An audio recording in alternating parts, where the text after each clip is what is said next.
Welcome to our channel. BBVA USA virtual cards provide secure online shopping capabilities with added fraud protection. Here's a quick guide to activate your virtual card for seamless online purchases. Step 1.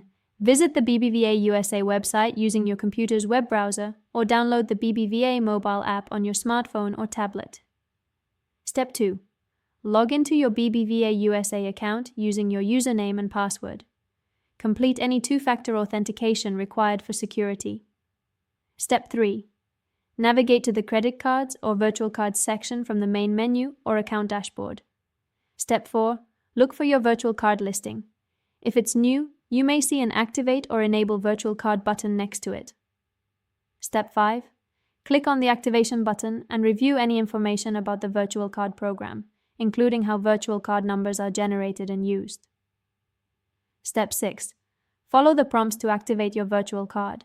This may include setting spending limits, choosing an expiration date for the virtual number, or selecting specific merchants. Step 7. Once activated, your virtual card number, expiration date, and security code will be displayed. You can copy this information or have it securely saved within your BBVA account. Step 8. When shopping online, use your virtual card details just like a physical card. This protects your actual credit card number from being exposed. You can generate new virtual numbers for different merchants or transactions, managing them all through your BBVA USA account for maximum security. Don't forget to like this video and subscribe to our channel.